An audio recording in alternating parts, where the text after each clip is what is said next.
Arsenal grabbing victory against Aston Villa, where at one point it looked like Villa were onto them, man. Honestly, the way this game was going in the first half and for the beginning of the second half as well too, it looked like this game was for Aston Villa to win, man. Watkins, 2 gilt-edged chances, honestly, right? The first one was a big one. The second one, obviously Onana comes bursting through, gets his shot off, slight deflection.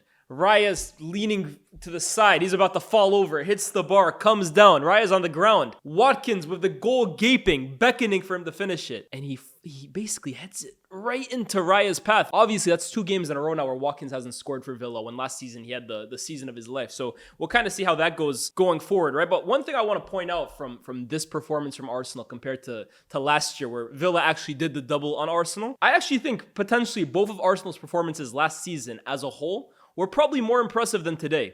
Honestly, I didn't think Arsenal were that great over 90 minutes today. They played better against Villa twice last season, but this is where execution is everything. Execution is everything, because I'm telling you right now, in 5 years, no one's going to remember which performance was better. They're going to remember the win. And Arsenal, although in my opinion, they didn't play as well as they did last year against Villa, they executed in the key moments better than they did last season against Villa. And it's not just the goals, right? Trossard comes in and scores after 2 minutes. Sharpshooter, by the way. And we'll speak about Trossard and that left wing position and Martinelli in particular, right? Because there's a lot to get into of that. But Trossard doing what he's done ever since he signed for Arsenal. In those moments where the ball falls to him, almost always delivering in front of goal. There's a lot to question about Trossard's game at times. His overall play. Can he really take on his fullback like a Saka? That's not his game, but in front of goal, he is one of the more clinical finishers that the Premier League has on display. The second goal as well, too, by Thomas Partey, right? Okay, Emi Martinez, it's a weak palm. He should probably save that, even though he had a brilliant save against Saka himself. But again, executing. And for me, it's not even just the goals, right? That tackle by Saliba right at the end, that's not something that appears on a stat sheet, right? But it stops the stat sheet from even changing. That tackle to close down, who was it? I believe John Duran at the end. That's world class right there, chat. And you know, I don't really like using that word because I feel like it's a word without meaning, but it's also one of those football buzzwords. It's world class right there. Colossal, man. William Saliba is unreal, man.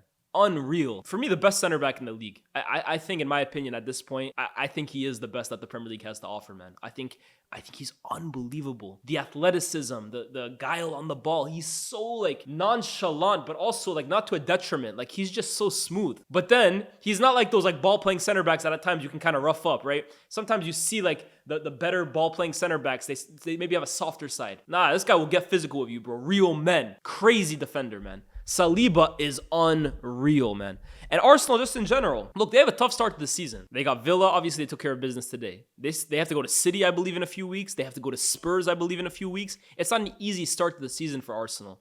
And for a lot of teams, you kind of drop points in these early games. It can kind of set the tempo for the rest of the season. You start off poor, boy. Sometimes it's hard to kind of get yourself back on track. But also at the same time, you come out of this very difficult run with those results. And I always say, right, beginning of the season, it's not so much about performances, it's how you deliver. Deliver in these big games, and Arsenal could be on a really good path heading towards this title race that inevitably will go to the final day with City. Let's talk about a few performances individually, right? I'm going to start with Villa, actually, because there were 2 guys for me that I believe deserve massive shouts. First of all, Rodgers, man. Morgan Rodgers, bro. This kid is special, bro. This kid, I mean, I was on Sky Sports this morning, right? And my segment, you guys can go check it out on YouTube right now. It was kind of about the top 10 breakout stars of the Premier League this season. I think I put Morgan Rodgers at like 6. Obviously, he's 22, right? He's not like 18, like the typical youngster that you see kind of breaking out. But when you kind of look at his career trajectory at this point, right? Signed for Manchester City as a 17-year-old, played in their academy for a bit, went on loan a few times, but really kind of found his feet at Middlesbrough under Michael Carrick. And that run to the Carabao Cup semifinal, it was kind of behind his influence, his goals. He was the top scorer of the Carabao Cup up to that point. And got that January move to Villa. And we saw it a little towards the end of last season, but I really have been paying attention to him in preseason and then the start of this year too. And every single time I watch Villa, look, they have some big name signings. They have some international players, but I'm sorry, Chad, I can't help it. My eyes like gravitate to him every single time. He has such a rare blend of athleticism, right? The guy's 6'3". He's an absolute unit, but he combines it with this absolutely brilliant like smoothness to his game. He's very smooth with the way he dribbles the ball, carries it, plays people in, step over past the player. He is just an all-around midfield beast. Wins his individual duels. He got the better today, in my opinion, of Rice and Thomas Partey. And those two, as physical defensive midfielders, that's not an easy assignment. Those aren't easy players to play against in midfield. Very easily, you can find yourself getting out-muscled, bullied by them. I'm sorry. I think he got the better of both of them today. Obviously, the final score favors Arsenal, so they're going to come out on top. But I think Morgan Rogers, honestly, guys, at times was toying with the two of them. I think he was that good, man. So, in my opinion, Morgan Rogers, that's the second game in a row now that I watch him this season. First one, obviously, being away to West Ham, where I've looked at him and I'm thinking, wow, this kid is special, bro. This kid is special. Villa spent a lot of money on the likes of Leon Bailey, obviously, Amadou Onana. They've spent money. Boubacar Kamara still to come back. But this kid right here, who they bought for what? 8 million. Bargain. Really, really good player. And the other one, look, I don't think it's going to take long for a lot of Premier League fans, especially the big six, to kind of question why didn't our team go for him, is Amadou Onana. Again, he's on the losing side. But I thought, man, again, you used the word colossal. I don't know what it is, chat. Maybe because he was playing with like Doucouré and Branthwaite and Calvert-Lewin at Everton, and everyone looks big over there. But I feel like I underestimated how huge this player actually is. Like at Villa, I genuinely at times, not in terms of the way they play, but in terms of the pure size of Amadou Onana, I feel like I'm watching like Yaya Toure or Patrick Vieira at times, bro. The guy's a man mountain. Amadou Onana is a monster. Wow, bro. Like I never like realized how big he was at Everton. Again, maybe it's because he was playing with the tallest team in the Premier League. But at Villa, maybe because he's playing next to Tielemans, this guy looks immense. Honestly, on set pieces, there's these instances where he kind of makes this late run from outside the box and just rushes into the box. Go beat him in the air, bro. The guy's a tower. Honestly, and the way he's built too, crazy. And I look at all these teams who are kind of missing a bit of like, their midfield's a bit lightweight. Let's call a spade a spade. I look at United. I look at Liverpool. I look at Chelsea. That guy could have helped them, bro. Honestly, that guy could have helped a lot of teams. And for Villa to get him for the price they did, around £50 million, when you kind of see the quality of midfielder and how much they're going for in this market, you look at Zubimendi for 60 mil plus, Caicedo a year ago for 100 mil plus. To get Onana for 50 million, that's a really good deal in this market. And I thought he was really, really impressive again today. Obviously grabbed the goal in his first game. But for me, Morgan Rogers and Onana were the standouts for Villa. And at times today, they look like the best midfielders on the pitch. But if we stick to Arsenal, right? David Raya, sublime. Again, I think Watkins has to finish that, right? It's a bad miss, but it's a great save. You know those ones, right? Some people might ask, how is that possible? But I think it's a chance that Watkins should score. But at the same time, Raya still has to make the save. And the reactions and kind of like the quickness to get up when he's already on the ground and the goal is gaping and still make that save. Again, take nothing away from Watkins' miss, but you have to give credit to Raya there, man. An absolutely sublime save. The defense, I thought, was... With Arsenal, man, you can always rely on them defensively. And I think that's the beauty of this team and the reason why, inevitably, every single season, they will go far into the year. They will go far because even when their attack maybe isn't clicking, even when maybe the midfield still needs reconstruction, that defense will carry them far into the season. White, Gabriel, Saliba, Jurrien Timber making his first start of the season. I thought he looked really good. And it was very interesting seeing Arsenal in build-up today, right? Because I think it's going to be very interesting as well too when Merino comes in. But if you noticed, especially in the first half, actually for me, for most of the game, Declan Rice played as high as I think I've ever seen him play today in terms of positioning on the pitch. He played high, man. At times, bro, he was like on the last line. Honestly, there were times where they were sending him through. It was crazy. But in build-up in particular, if you noticed, it was like White, Saliba, Gabriel as like a 3, which a lot of teams are doing, by the way. A lot of teams now are starting to build in this 3-1-6 formation, if you guys notice, or this 3-1-6 setup. But Arsenal were building up in a 3, 2 in midfield, but the 2 were Jurrien Timber and Thomas Partey. And Declan Rice at times was almost kind of like hugging the left flank. It was crazy to see. But I'm curious to see once Merino comes in, how does that change?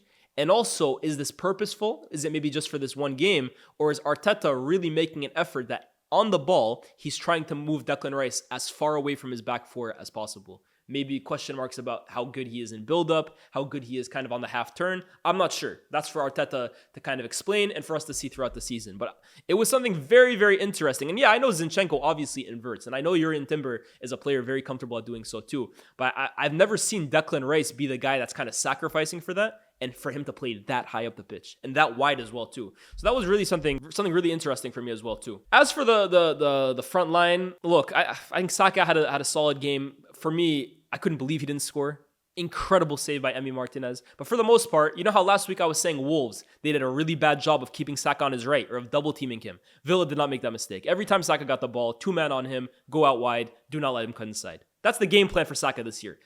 I'm sorry, he's that good. He's that devastating on his left. You have to sacrifice something. Let him go down the line and let him beat you that way. And he had a few very good crosses, but for the most part, not his loudest game per se. Odegaard, I thought he was pretty good, stringing passes together, kind of connecting the play as he usually does. Havertz, okay as well too. But for me, it was Martinelli, in my opinion, that is kind of like one of the bigger takeaways from this game. In my opinion, Martinelli is one of the players with the most pressure on him in European football this year. We know the season he had 2 years ago, the first time Arsenal made a really deep run at the league. I think he scored 15 goals, non-penalty goals in the Premier League. And to be honest with you, I think that's been credit in the bank for him for a very long time at this point. Last year, all we heard whenever he was kind of struggling, he scored 15 goals last year. He scored 15 goals. He scored 15 goals. He's still a good player. Okay, we hear it. But then next year, I'm sorry, bro, we can't keep talking about what happened 2 years ago. It's the same thing with Rashford, bro. At some point, you got to kind of move on from those statistics. What are you doing for me now?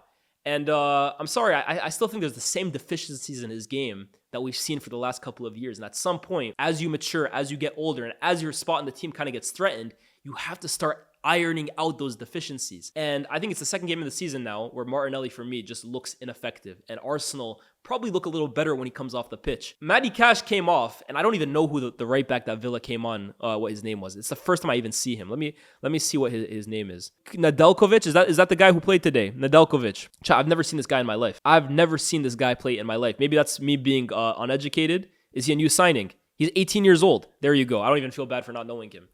He's realistically a player that coming on for an experienced guy in Matty Cash, Martinelli should be looking at that guy and licking his lips and saying, yo, give me the ball. Let me run at this guy. Let me show what kind of proven Premier League winger I am. And let me make an impact on this game.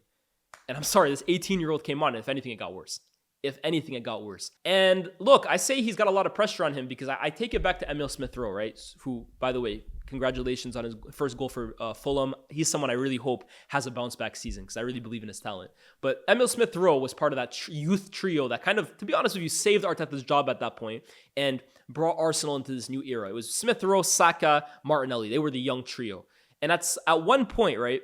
The Arsenal train kind of left Emile Smith-Rowe behind. He missed his stop. The way they were developing and the trajectory they were kind of going at, Smith-Rowe could not keep up with it, whether it was through injuries, whether it was through lack of fitness, whether it was just through lack of how good he was. The train just kept on going and it left Smith-Rowe behind. Martinelli is in real danger of being the next victim of that. He is. The Arsenal team keeps getting better and better and more competitive and more serious and adding better and better players. And at some point, if Martinelli does not continue keeping up with that trajectory, he will be left alone. He will be left behind. There's no question about it. I think this year is his last chance because I'm sure Arsenal next season will look at the left wing market, which I'm sure will be a lot better than it is this year, where Rodrigo might be potentially available, Leao might be more potentially available, and at that point, if Martinelli doesn't keep up with the squad's development, they will go somewhere else. They will go somewhere else, man. That's just modern day football. That's top tier sport. That's the elite level of the game. If you're not doing it, someone else will. And it doesn't help him either when Trossard keeps coming in and scoring goals the way he has for the last few years, bro. It doesn't help him. But yeah, man, big result for Arsenal. Honestly, I've said it now so many times in these reactions to games. The opening few weeks for me, and I think it was even Sir Alex who said similar. It was either Sir Alex or Klopp. It might have been Klopp, actually, who said the Premier League season really doesn't actually get started until international break. Until the first international break, that's when the Premier League really gets started. That's when teams really start understanding what kind of team they're going to be this year. That's when managers really start putting their fingerprints on the team. That's when you can really see what the season has in store. Before that first international break, in my opinion, it's all about results. It's all about just getting points on the table and keeping yourself alive. And fair play to Arsenal. Tough game at home to Wolves. Tough away game to Villa, which they dropped points in last year. 6 out of 6. And when you look at what Manchester City are doing across town, it's important to just keep pace early on, bro. It's important. While that winning machine, as we know, at the beginning of the season, just keeps going on and on and on, just keep your head above water. Just stay consistent with them. And Arsenal are doing a great job with that, man. So shout out Arsenal, bro.